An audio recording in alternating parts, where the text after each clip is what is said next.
میں یہ جملہ جو ابھی آپ کے سامنے کوٹ کرنے لگا ہوں آج سے 15-16 سال پہلے اپنے والد کو بھی کہا کرتا تھا، جو سب سے بڑے ناقد تھے. کہتے تھے کہ جی ٹیچنگ کا پروفیشن اچھا نہیں ہے، ماسٹر کی ہمارے معاشرے میں عزت نہیں ہے.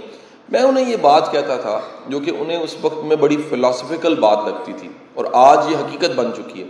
میں کہتا تھا جی اہم یہ نہیں ہوتا کہ آپ نے کس شناخت سے جینا ہے، اہم یہ بات ہوتی ہے کہ اگر آپ مر جائیں تو کس شناخت سے جانے جائیں.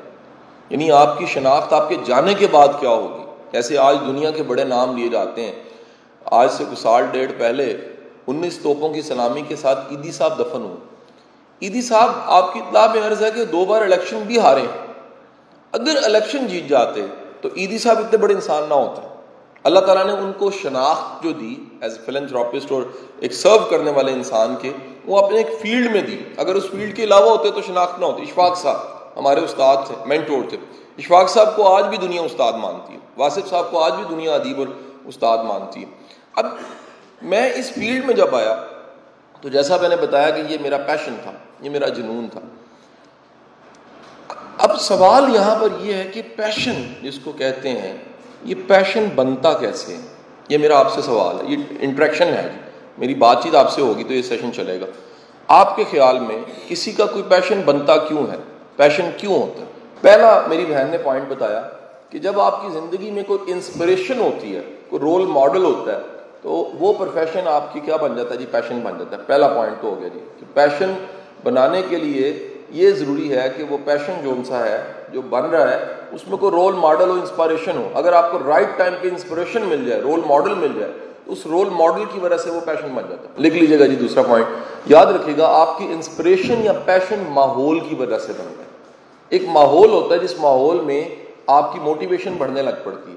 وہ ماحول نہ ملے تو آپ کی موٹیویشن نیچے چلی جاتی ہے. بڑے بڑے قابل لوگ میں نے دیکھے ہیں، صرف ماحول نہ ملنے کی وجہ سے، انوائرمنٹ ٹھیک نہ ہونے کی وجہ سے ان کی موٹیویشن کم ہو جاتی ہے. اور بعض لوگ جو ان سے ہیں وہ کہتے ہیں، جو کریڈٹ دیتے ہیں، وہ کریڈٹ دیتے ہیں کہ جی ہماری انسپریشن کی یا موٹیویشن کی یا پیشن کی وجہ جو ان سے تھی وہ ماحول تھا. میں بڑے ادیبوں کو جانتا ہوں، بڑے شاعروں کو جانتا ہوں جو کریڈٹ دیتے ہیں کہ ہمارے شاعر ادیب بننے میں پاک ٹی ہاؤس کا بڑا رول ہے. لاہور میں پاک ٹی ہاؤس ہے. وہ کہتے ہیں جی وہ شاعر ادیب کیونکہ سارے اکٹھے ہوتے تھے، ایک کو نظم سنانی پڑتی تھی، دوسرے کو غزل، تیسرے کو افسانہ. لاشعوری طور پہ انسان جب اپنی طرح کا بندہ کوئی دیکھتا ہے اور اس کی اچیومنٹ دیکھتا ہے تو اس کی موٹیویشن بڑھ جاتی ہے. سو ماحول ایک ایسی چیز ہے، انوائرمنٹ، جو آپ کو جو ان سا ہے موٹیویٹ کرتا ہے. اور جی تیسری چیز کیا، یہ کوئی شک نہیں ہے جی، نیڈ انسان کو جو ان سا ہے، ضرورت ایک ایسی چیز ہے جو انسان کو موٹیویٹ کر دیتی ہے، پیشن دے دیتی ہے. بعض اوقات آپ کی جینیٹکس ایسی ہوتی ہے، آپ کو اللہ تعالیٰ نے گفٹ کیا ہوتا ہے. جیسے میں بڑے بڑے لوگوں کی لائفز کو میں نے پڑھا ہے تو ان کے بچپن سے ان کا رجحان غیر معمولی تھا. بعض اوقات آپ کی پیدائش سے آپ کا رجحان غیر معمولی ہوتا ہے جی. تو ہمیں پتہ لگا کہ ایک چیز ہو گئی جی، پہلا تھا جی رول ماڈل، دوسرا تھا سر انوائرمنٹ، تیسرا تھا نیڈ، چوتھا ہمیں پتہ لگا، چوتھی چیز کیا پتہ لگی جی؟ نیچرل ٹینڈنسی جو سی ہے. اس کا نام لکھ لیجیے گا اور ایک اسائنمنٹ آپ کو دے رہا ہوں، اس کا نام ہے اسٹرینتھس. اس کا ٹیلنٹ بھی نام ہے، ٹیلنٹ یا اسٹرینتھس. اور آپ نے اسائنمنٹ یہ گوگل کرنا ہے کہ دنیا کی جو ڈکشنریز ہیں، جتنی اویلیبل ڈکشنریز گوگل پہ ہیں، 4 5 7 8 تو کم از کم ہوں گی، وہ 4 5 7 8 ڈکشنریز سے آپ نے اسٹرینتھ یا ٹیلنٹ کی ڈیفینیشن نکالنی ہے تاکہ آپ کو پتا ہو کہ ٹیلنٹ اسٹرینتھ کیا ہوتی ہے اور اسکلز کیا ہوتی ہیں. ڈفرینس پتا ہونا چاہیے. ہم مکس کر جاتے ہیں، بہت سی چیزوں کو اکٹھا کر جاتے ہیں، مکس نہیں کرنا. تو اگر آپ میں قدرتی طور پہ ٹیلنٹ پایا جاتا ہے تو وہ ٹیلنٹ پایا جانے کی وجہ سے آپ کو موٹیویٹ نہیں کرنا پڑے گا، آپ میں موٹیویشن پہلی ہوگی. مثلا مچھلی کو تیرنے کی تحریک نہیں چاہیے، کیوں؟ نیچرل ہے، اس کے اندر ٹینڈنسی ہے. اور اس پہ کتنا شاندار ایک جملہ جو ان سے ہے وہ آئنسٹائن نے کہا ہوا ہے، جو آپ کے اور میرے لیے، ایجوکیشن کے لوگوں کے لیے. اس نے کہا ایجوکیشن سسٹم کا سب سے بڑا فالٹ یہ ہے، یہ مچھلی کو درخت پہ چڑھنا سکھاتا ہے. سمجھ گئے ہوں گے اس کا مطلب کیا ہے؟ جس میں کوئی نیچرل ٹیلنٹ نہیں ہے یا وہ ریلیونٹ نہیں ہے، جب آپ اس کو کسی فیلڈ میں لاؤ گے تو وہ کیا کرے گا؟ وہ کل کو اس فیلڈ کے ساتھ 20 زیادتی، میں 3 زیادتیوں گنوانے لگا ہوں. اس کو اس لیے لکھنا ہے کہ آپ کو یاد رہے، یا آپ نے کہیں نہ کہیں کلاس میں بھی کوٹ کرنا ہے کہ خدا کے لیے ایسی فیلڈ میں نہ جائیں جس میں پیشن نہیں ہے، کیونکہ 3 زیادتیاں ہو جائیں. پہلی زیادتی آپ کے ساتھ، اپنے ساتھ کیسے؟ آپ زندگی میں کبھی بھی کانفیڈنٹ نہیں ہو پاؤ گے، آپ پیک پرفارمنس دیکھ ہی نہیں سکو گے. آپ اپنا جو دی بیسٹ ہے نا وہ نکال ہی نہیں سکو گے, دی بیسٹ ڈلیور نہیں کر سکو گے. نمبر 2, دوسری زیادتی ہوگی آپ کی آڈینس کے ساتھ, اسٹوڈنٹس کے ساتھ, اس پروفیشن سے جڑے ہوئے لوگوں کے ساتھ, کیونکہ آپ کو اپنا کام نہیں آتا. تو ایک بڑا اچھا جملہ رات کو کھانے پہ بھی ایک پروفیسر صاحب شیئر کر رہے تھے کہ جب کام اپنا نہ آتا ہو تو پھر 2 نمبری کرنی پڑتی ہے. یعنی اپنے کام کے ہنر کے نہ ہونے کی وجہ سے بہت سے لوگ جو ان سے کام نہ آنے کی وجہ سے اگر ڈنڈی مار لیتے ہیں. 2 زیادتی ہوگی. تیسری, اس پروفیشن کی کریڈیبلٹی مارکیٹ میں خراب ہو جائے گی. میں ایک مثال آپ کو دیتا ہوں. پولیس مین ہمارے معاشرے میں, دوسرا ساتھ ہی خیال کیا آتا, اگر وہ ڈاٹ جوڑتے تھے نا بچے, اگر ایسے کر کے لائن جوڑنی ہو تو فوراً اگر دوسری طرف کہیں لکھا ہو کرپٹ تو آپ جوڑ دیں گے اس کے. اس میں قصور کس کا ہے؟ اس میں قصور ان چند پولیس آفیسرز کا ہے جنہوں نے پولیس کا امیج خراب کر دیا ہو. اور کیا ہوا, اس محکمے کی, اس پروفیشن کی کریڈیبلٹی ساری خراب ہو گئی. Same with teachers. اگر میرے والد کہنے لگے یار یہ کوئی عزت دار پیشہ نہیں, حالانکہ ٹیچر پیغمبری پیشہ ہے, پیغمبری پیشہ ہے, تو پتہ لگا کہ ہمارے معاشرے میں ٹیچر بذات خود اتنا ناکام ہے. اب میں بتاتا ہوں کامیابی ناکامی کا پیمانہ کیا ہے. وہ اتنا ناکام ہے کہ وہ انسپائر ہی نہیں کر پاتا. بڑا اہم جملہ میرا, اس کو کہیں لکھ لینا. ہمارے معاشرے کا ٹیچر اتنا اس کے پاس فیلئر ہے, اتنا ناکام ہے, وہ بچوں کو موٹیویٹ ہی نہیں کر پاتا. وہ بچے کہتے ہیں یار ہم اس کو کس طرح مانیں, اس کے پاس تو کوئی ایسی سکسیس ہمیں نظر نہیں آ رہی جس کو سکسیس کہتے ہیں. مثلا سکسیس کیا ہوتی ہے؟ اب ڈیفینیشن آف سکسیس لکھ لیجیے گا. There is a typical definition of success جو معاشرے میں پائی جاتی ہے. وہ گھر, گاڑی, بنگلہ, معاش کے ساتھ مٹیریلسٹک چیزیں ایک طرف کر دیتا ہوں. میں اس سے بڑی کامیابی 3 چیزوں کو مانتا ہوں.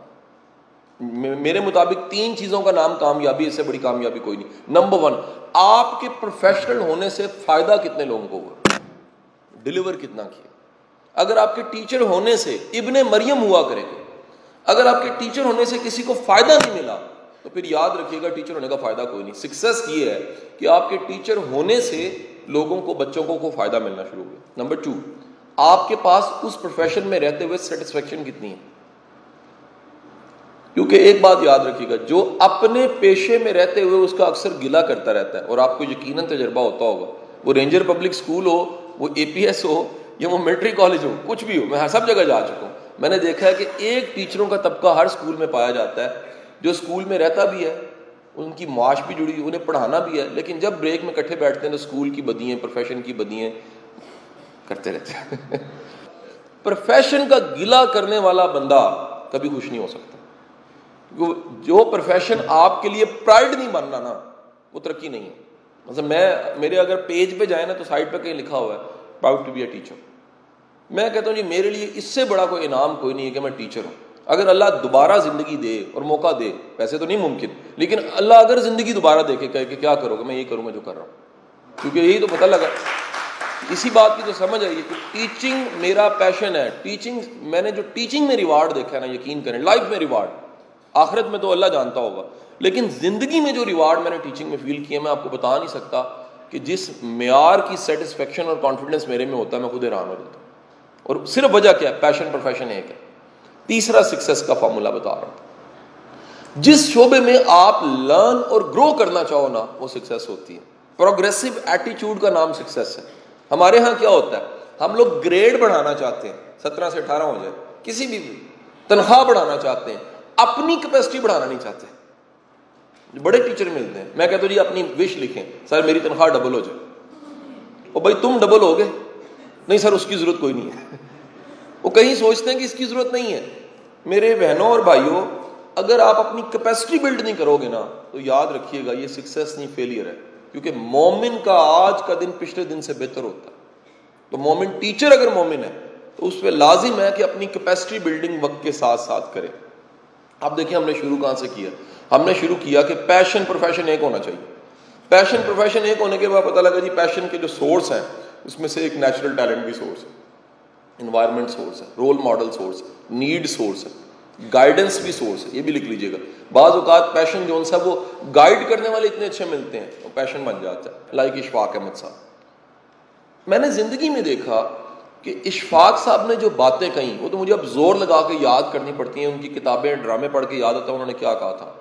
لیکن اشفاق صاحب کی ایک چیز مجھے آج بھی یاد ہے, جو میں چاہوں گا آپ سارے آزما کے دیکھیں. میں بھی اس پہ عمل کرتا ہوں, آپ کی زندگی میں اس سے آپ کو فائدہ ضرور ہوگا. وہ کیا, اشفاق صاحب کے جانے کے بعد مجھے اشفاق صاحب کا رویہ کبھی نہیں بھولا. سو ٹیچرز ایٹیٹیوڈز میٹر. استاد کا رویہ بڑا میٹر کرتا ہے. بعض اوقات آپ کو کیمسٹری بہت اچھی آتی ہے, فزکس بہت اچھی آتی ہے, میتھ بہت اچھا آتا ہے, انگلش بہت اچھی آتی ہے, لیکن رویہ ٹیچر والا نہیں ہوتا. جب رویہ ٹیچر والا نہیں ہوتا, ٹیچر کو ہمبل ہونا چاہیے, ٹیچر کو پازیٹیو ہونا چاہیے, کوآپریٹو ہونا چاہیے, فوراً چڑنا نہیں چاہیے, اپنے کم از کم کمیوں کوتاہیوں کو بچوں سے چھپانا چاہیے. اگر آپ بچوں کے سامنے اپنے پرسنلز کو, اپنی کمزوریوں کو چھپا کے سامنے اچھا دکھا نہیں سکتے. دیکھیں ہمارا پروفیشن کیا ہے, ہمارا پروفیشن یہ ہے کہ ہم رول ماڈل بن کے آئیں, انسپریشنل بن کے آئیں, پازیٹیو بن کے آئیں, ہیرو بن کے آئیں. اگر ہم ہیرو بن کے نہیں نہ آئیں گے تو یاد رکھیں بچے ہم سے انسپائر نہیں ہوں گے. سو ایٹیٹیوڈ میٹر کرتا ہے. کہیں نہ کہیں لاشعوری طور پہ ہماری non verbal language, verbal language میں ہم کمیونیکیٹ کرتے ہیں کہ کیونکہ ہمیں تنخواہ ملتی ہے ہم کام کر رہے ہیں. فیل نہیں کروانا. آپ تنخواہ سے بہت بڑے لوگ ہیں یار, تنخواہ بہت تھوڑی چیز ہوتی ہے. جو ٹیچر کو اللہ اجر دیتا ہے وہ عام لوگوں سے زیادہ ہوتا ہے, میرا ماننا. کیونکہ یقین کیجئے ایک ڈرائیور غلطی کرے نا تو 4, 8, 10, 72 سواریوں کا نقصان ہوتا ہے. اگر ایک ٹیچر غلطی کرے نا نیشن کا نقصان ہو جاتا ہے, پوری نیشن تباہ ہو سکتی ہے. سو فار گاڈ سے اپنے کام کو چھوٹا کام نہیں سمجھنا. آپ نے یہ کہیں نہ کہیں ہو رہا ہوتا ہے کہ ہماری اسٹیم لو ہوتی ہے اور بچہ ہم پہ جو ان سا وہ حاوی ہو جاتا ہے. وہ کہتا ہے جی یہ ٹیچر جو ان سا وہ ضرورت مند بندہ ہے بیچارہ. ضرورت ہے, کس کو نہیں ہوتی, لیکن ضرورت کو نیچے رکھ کے یہ یاد رکھ لیجیے گا جو ریوارڈ ہے وہ بہت بڑا ہے.